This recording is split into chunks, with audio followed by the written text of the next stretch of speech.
Another metric in the health or abuse in a relationship is the awareness of the ending, is the consciousness of an appropriate time to end something well. Now, the cycle of life is a cycle of beginnings, blossomings, developing, dying, and ending, death. New birth, developing, blossoming, maturing, dying, and death. New birth. And this is a circle. It is the circle of life. Now, every culture has its biases, its imbalances that lead to dis-ease. And in our culture, we like new beginnings, and we don't like death. So we stick our people in old folks' homes and don't look at them. We don't deal with and embrace the dying process. We don't talk about it. I had a sister who went through rapid iterations and, as part of bipolar dynamic, there would be a rapid growth and then there would be a collapse and then there would be a rapid growth and collapse. And she would always call me when she was on the upside of that cycle. I just got promoted at Goldman Sachs. I just won the best salesperson in the country. I just started this great new company. And then there would be a silence during which things collapsed and died and got weird and got bored and da-da-da-da-da. And it's like, well, why don't you ever include me in any of that? The point where it's about to fall apart, the point where it falls apart, the point where you're depressed and can't get out of bed. Why don't you call me and engage me in that? You see, and it's not about her. It's about the culture of shame. Because in a culture that values one part of the life cycle more than another, you gain social ranking when you are visible in that part of the life cycle, and you lose social ranking when you're visible in the other part of the life cycle. Now, anyone who understands the cycle of life understands that you don't have the one without the other. And so this is scientifically absurd, but culturally dogmatic. So cultures are not scientific, just if that isn't perfectly clear. Cultures are profoundly irrational and in many cases destructive. Certainly our own. Science is an objective analysis of a full cycle.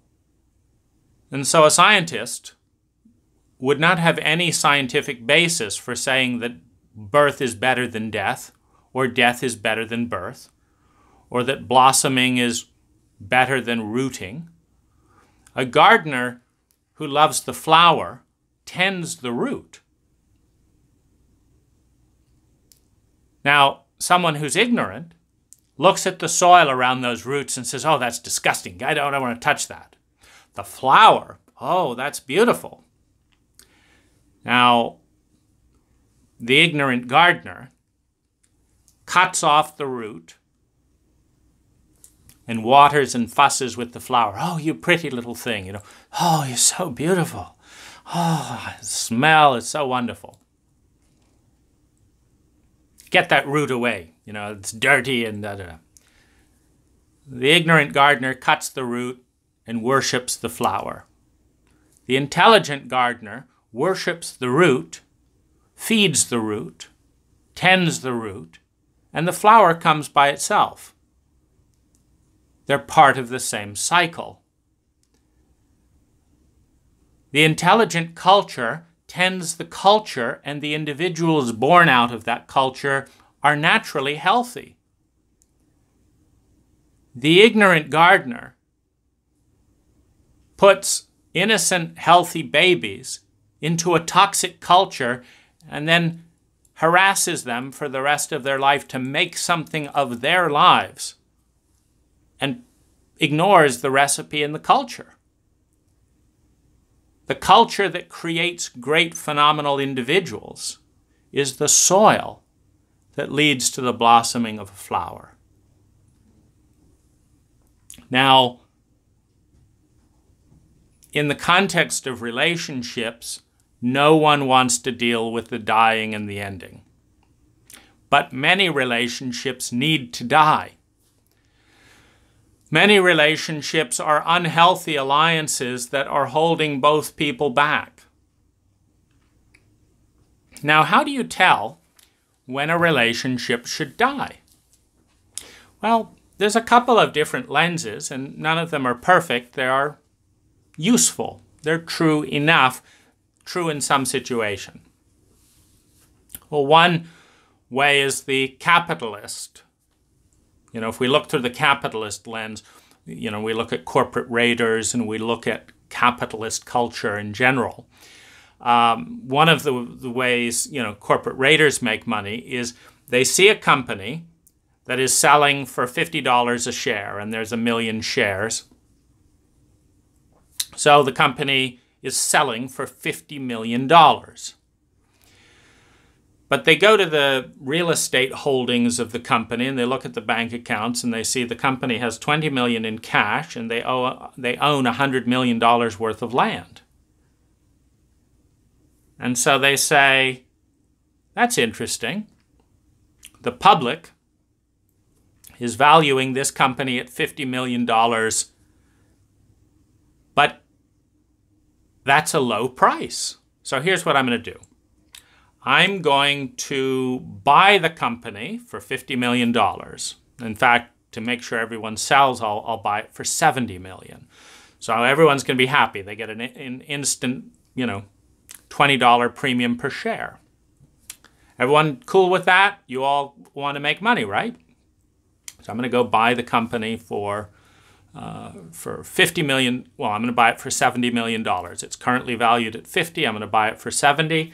And then what I'm going to do is I'm going to sell the $100 million in land and get that $100 million. And then I'm going to take the $20 million in cash, which brings it up to $120 million. And then I'm going to sell these patents to this people. And then there's this one very profitable division. I'm going to sell that for $30 million. And I've just made $100 million by breaking up a company and selling its assets. Now, this is very, very painful in situations where, because of an ignorant investing public, a company is highly undervalued, but very productive and doing a good service and generating thousands of jobs. Now, in capitalism, we don't measure any of that. We measure the winning as who has the 100 million. We don't have a Forbes 400 list for intelligent people. We don't have a Forbes 400 list for kind people. We don't have a Forbes 400 list of most competent marriages in the country. And of course, the question is why? Well, what do we worship in the country? What do we sacrifice our souls for? Money.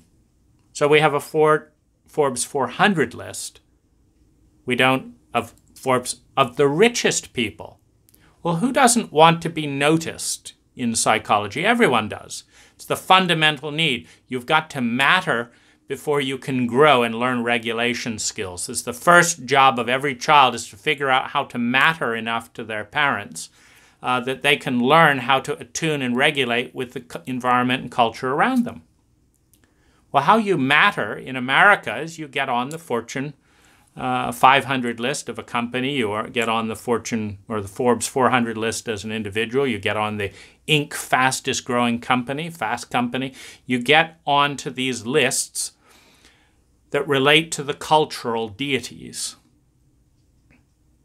This is the up-and-coming person. If you want to be on the list in singers and art, you get the most YouTube views, and you get on the top 100 list of, and it's counted in millions of views. So that's what you do. Now, toxic cultures create toxic behavior. So the person who can sell off 1,000 jobs and destroy a productive company and de-escalate its synergy capacity and make 100 million in the process to compensate for the fact that the investing public was illiterate and ignorant about the true value of that company, which is fine within Adam Smith's paradigm in which the market is always right. It's not. But this is all based on a false premise. The market is not always right. It's wrong a large percentage of the time. But the premise that it is always right allows a foundation of capitalism to exist that is a very toxic system relative to many other systems that could be created that work better, but which we refuse to talk about because we don't like the unknown. Fine, we don't like the unknown. We hate communism, which is a clear failure. So all we can really say is that it's better than dictatorial communism. Duh. Correct. So, coming back to endings, if we look through the capitalist paradigm, one reason a relationship should end is if there is wasted potential on the table. Now, what's wasted potential? Your wife is a fabulous chef, and you like eating potato chips. I love gourmet food. You don't praise and nurture and honor your wife's chefing skills. I do. You're leaving money on the table. You're not appreciating her gifts, and you're taking her out of circulation from someone who would. You get the principle. Well, obviously, breaking up a marriage because someone doesn't like your food is not a very big deal. But what if you're one of the better communicators around psychology and growth, and you're with someone who every time you ask them to talk about their feelings, they say, oh, I don't want to deal with that stuff. And so there's silence at the dinner table. And they could be married to an up-and-coming psychologist who's writing paradigm-changing books that could change the fabric of the culture. And they're not because they're married to you. In other words, valuable assets are being tied up in a container and wasted for no good reason. That's one reason to end a relationship. Another, so that's the paradigm of value being wasted. You could be an amazing singer, except your boyfriend is threatened at the idea that you'd make more money than him.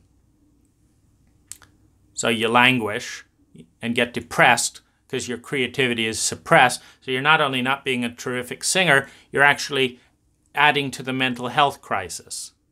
It's not a good setup. Your husband could be a phenomenal lover, but you're so busy making sure you never need a man again that you're not going to have sex with him, and you're going to make sure that he doesn't have sex with anyone else because you do need him and you don't want him to go out and realize that he could do other things. So you're going to control him, you're going to harass him, you're going to make sure he feels shitty about himself, and you're not going to have sex with him because you'd have to face the vulnerability of your sexual trauma and you don't want to deal with it.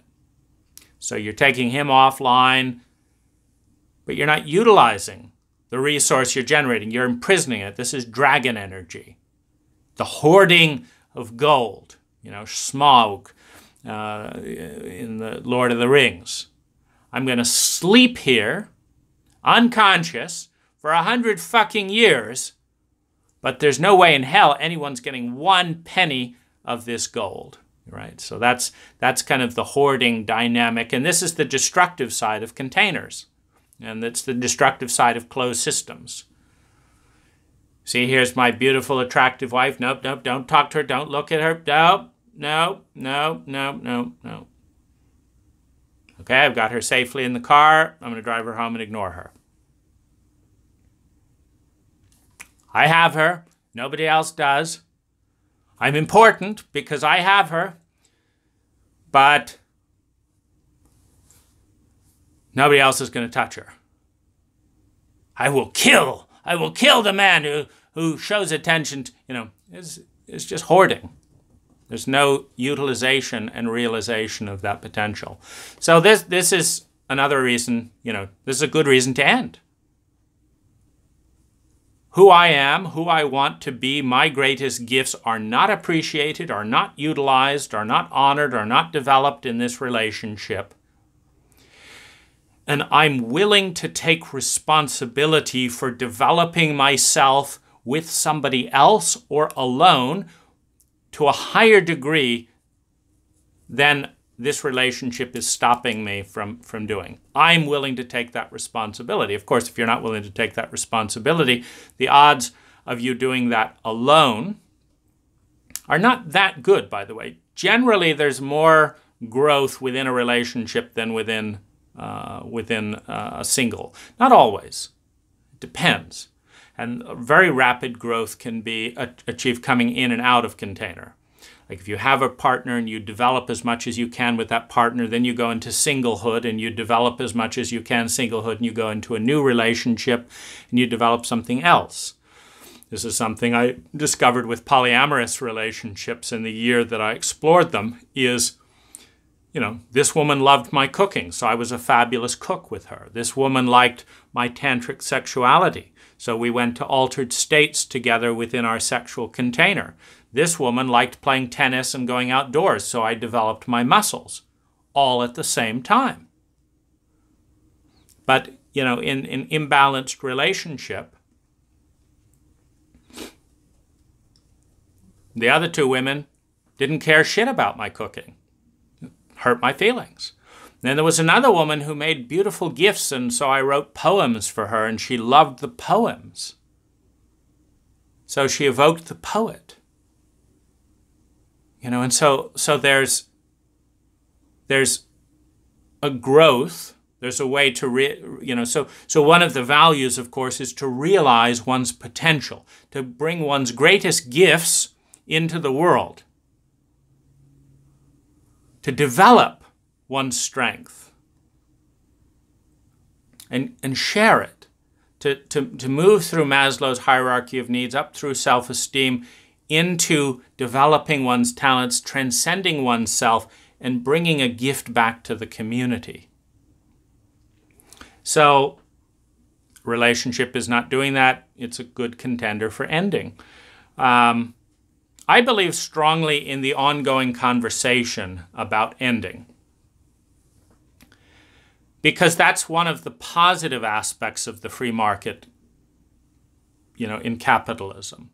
Like the positive side of the corporate raider scenario is that an individual or a company or a collective sees the potential of something and realizes, for example, when Steve Jobs bought Pixar from George Lucas, George Lucas was not developing the potential of the team at Pixar. It was a side project. And it was not funded. Well, when Jobs bought it for $10 million, it was a steal given the technology and the team and all that, he rapidly turned its value into worth more than $1 billion by catalyzing and releasing the team. Now, Jobs also destroyed people's lives, bullied, did the various things that Jobs did. But on the level of liberating potential, the death of the relationship with George Lucas and the birth of the relationship with Steve Jobs meant that we saw Toy Story. The death of the relationship with, a highly jealous, person, etc., that doesn't want anyone to get big, and the birth of the relationship with another partner that nurtures that ability and leads to the great American novel that leads to a creation of something, is something that is a blessing to the culture. So this is one of the tenets and basic metrics is should a relationship end? And it's one of the reasons that I'm a believer in having ongoing conversations with my wife about why we might end and why we might begin, in the same way that I've done throughout lover relationships. And it's why the marriage vow is not, I will be with you forever, but is rather, in the time that I am with you, I will always be honest. I will always put our relationship first. I will do my best to develop and help you develop. And should there come a time when you can grow more and become more of who you are, alone or with someone else, I will support you to do that. And should there come a time when I'm not growing, when I'm not able to be the person I want to be within this relationship, I will honorably end this relationship so that I can be born in a new way outside of this container in a larger container. And that's my commitment to our future, to our potential. That's my commitment to love that transcends the attachment. There's love that is attached, and it's very beautiful, and it needs to be protected within a container. And there's also the love that transcends that attachment, that says that your development, your life, your beauty, developing that is more important to me than whether we're together or whether we're apart. It's more important.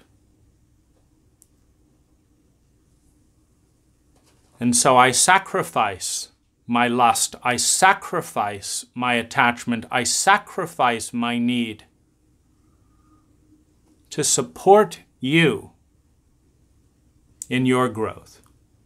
Now, whether a relationship lasts a lifetime, whether it's monogamous, whether it's open, the principle of is it growing? Is it supporting each individual to climb in Maslow's hierarchy of needs? Is it moving in the high state of those needs to developing the gifts that can bless the culture that gave birth to the individual? Is it helping both people be the people they want to be? Do I like myself more when I'm in relationship with you? Now, this is a tricky one because, for example, American chauvinistic elements in the culture will, for example, say that crying is weak. You can be sociopathic, that's fine, but don't be too emotional. So within this dynamic, you have a situation where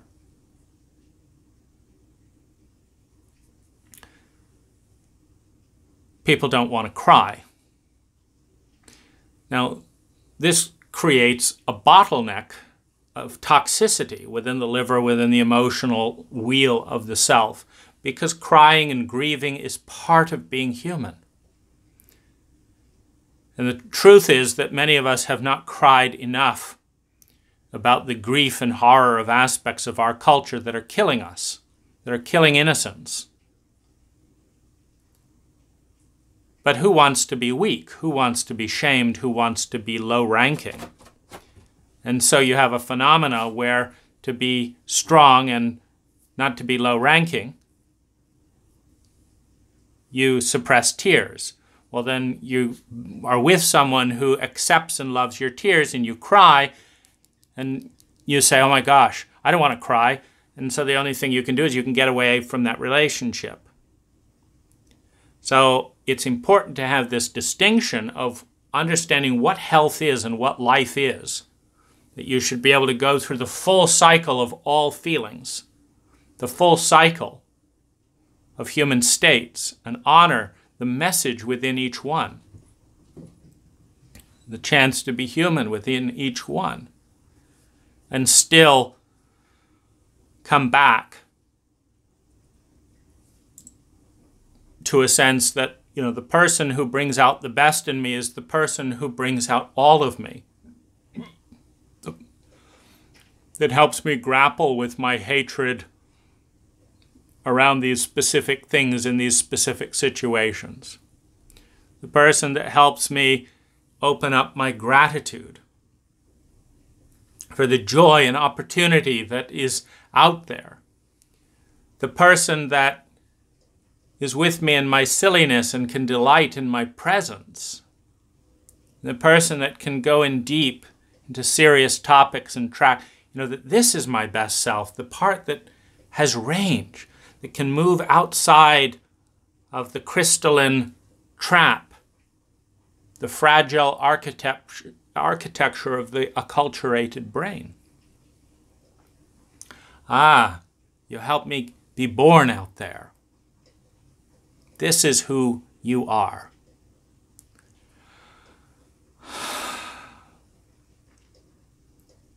The person who helps you be the person you want to be and can be. I think this is one of the key things, that the person who can love is the person that nurtures someone through Maslow's hierarchy of needs into our full potential. And since the bottom is survival and security and survival, security and survival comes with independence. You don't have independence if you are not secure. You are more independent if you are secure, because you are able to produce your own money, your own emotional well-being, your own physical vitality, your own help. Now you feel deeper levels of security. Now you can afford, with that deeper level of security, to be more honest about who you are. Because you're honest about who you are, when you are loved and you find your place of belonging, it is for who you are, as opposed to the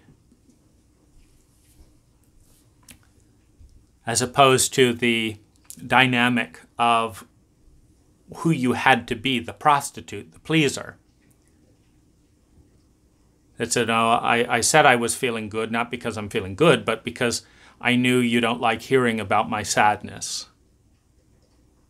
And I'm insecure. I don't feel secure in my survival and all of that, and so I'm aware that I need a sense of love and belonging, because I may need to pull on you when I can't take care of myself. And then what is the environment? Of course, the real love is creating an environment, creating a culture that grows people, that naturally learn survival and security and the sense of love and belonging. So this is a metric around whether a relationship should continue or perhaps end. But there's also the process of how conscious is the ending. Do you have a good ending? Meaning, do you have the ability to dissolve the partnership and have both of you go off into the world in an upward trajectory, meaning realizing as much or more of your potential? Well, for that to happen, both people have to be growing and becoming more strong within the relationship, because that's another question to ask in any relationship. Is the relationship strengthening you or weakening you?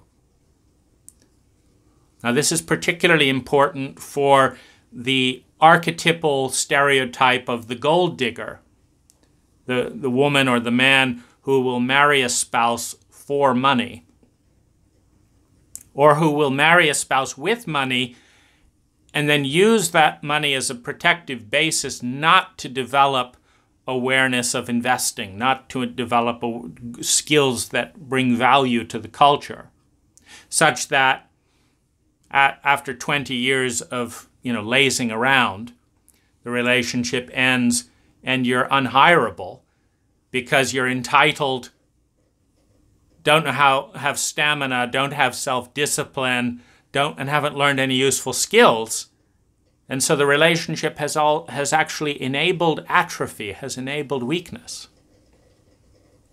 And it's one of the reasons that one of the primary metrics that I pay attention to with anyone I'm in relationship with is, are they becoming stronger at being the person they want to be and moving in the direction through education, through self-investment, of becoming a phenomenal human being who's going to make a major difference in the world? Are they doing that? That's an exciting partnership to be a part of. It's a synergy, because together you're working to release that potential as opposed to bind it up. So we'll close this metric on this abuse cycle. Do you understand and can you embrace the full cycle of life, death, birth, growth? Do you have a framework of which relationships should be grown and which relationships can be ended? And do you have a conscious mechanism and a conscious ritual of honoring the beauty and ending something that needs to die as conscious participants? Or do you cling or have to end it through trauma, sleeping with the other person's best friend, just drifting off into nowhere? Because it's important to have a good death.